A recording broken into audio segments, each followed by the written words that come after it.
Біз қазір Алматы облысы Қарасай ауданы Қошмамбет ауылындамыз. Мұндағы тұрғындар саны 9 мыңға жуықтайды.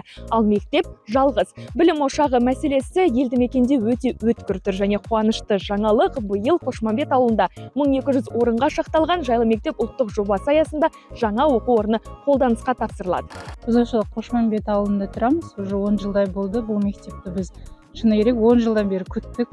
Өте қажет біздің осы бергі МТФ жағы деп айтылады. Осы жақтан арғы мектепке дейін қазірдің өзінде нақты 863 бала қатынайды. Оның өзіне мысалы бүгін өзінде автобус бұзылып қалды. Бізде қазір қызымды жаяу ар жақтан алып келе жатырмын. Бұл мектеп бұл ауылға осы МТФ жағына ауадай қажет. Демалысы жұмыс істеп жатыр бұл кісілер. Суббота базар мен байқаймын істеп жатыр. Түнде сағат 9-10-ға дейін істеп жатыр. Соғыстың өзінде де мына ауа райда. Оқушыларға рахмет. Осы биыл сол жоспар бойынша жаңа оқу жылына бітіретін болса бітіріп беретін де. Басқа не дейміз? Есігіміздің алдында мектеп болады. Әзімемін, жасым пенсионермін, зейнеттемін. 2 километрге апарып әкелмеймін. Аз 2 сағаттан кейін бұны алып қайтуым керек, тағы баруым керек. Мектеп болған жақсы. 3 мезгілден оқып жатыр балаларымыз қазір мысалы. Біздің балаларымыз қазір 3-те кетеді, 2:30-да кетеді, 3-те сабақта болады. 3-ші кезекте оқитын бала.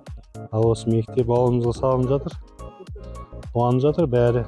Тек қана мен емес, түнімен кәдімгідей демалмай жасап жатыр ғой мектепті. Рахмет строительдерге де. Өзіміздің ойлағанымыз ішінде көп бала сыйса, өзіміздің ауыл енді үлкейді ғой. Бұрын тек 1-2 ғана үй болушы еді. Енді ішінде жақсылап оқытса дейміз, қалай десек болады.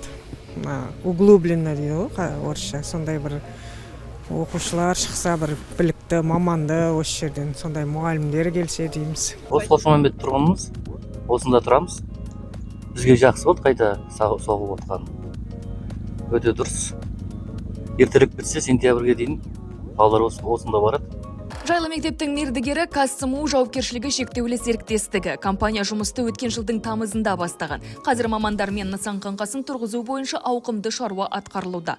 Құрылыста тек отандық тауар өндірушілердің материалы пайдаланылып жатыр. Тот же бетон, та же арматура. Это все выпускается у нас в Казахстане. Поставщики у нас по арматуре это у нас Шариф Металл. Мы с ними работаем уже 7-й год, наверное. То есть, получается, изготавливается арматура здесь в Казахстане. Бетон также изготавливается здесь. Бетон мы, кстати, берем с области, берем из города частично. По остальным другим материалам, газоблок, это тоже местное производство у нас. За рубежа пока никакие материалы не закупаем. Облицовка у нас по проекту предусмотрены линейные панели. Линейные панели это у нас получается это штампованная оцинковка, крашеная, которая будет устойчивая к адгезии, к окислению и к ультрафиолетовым лучам. Білім ошағын инфрақұрылыммен толық қамтамасыз ету үшін мектеп аумағында қазандық тұрғызылып, септиктер орнатылып, таза ауыз су мен техникалық мақсаттағы суға арналған резервуарлар қазылады. Аталған шаруа күн жылып жер жібегеннен кейін бірден басталып кетпек. Қошмамбет ауылында 9 мыңға жуық адам тұрады. Бір орта білім беру мекемесі бар. Ол жерде 3 ауысымда 2,5 мың бала білім алуда. Аталған мәселені шешу үшін қазіргі таңда ел президенті Қасым-Жомарт Кемелов-Тоқаевтың бастамасымен басталған жайлы мектеп ұлттық жобасы аясында 1200 орындық жаңа мектеп құрылысы жүріп жатыр. Ол мектеп құрылысы аяқталғаннан кейін 3 ауысымды мектептің сұрағы шешілетін болады. Жалпы Алматы облысы бойынша ұлттық жоба аясында 53 білім ошағының құрылысы жоспарланған. Оның ішінде 25 жайлы мектеп биыл, ал 28 оқу орны келесі жылы қолданысқа тапсырылады.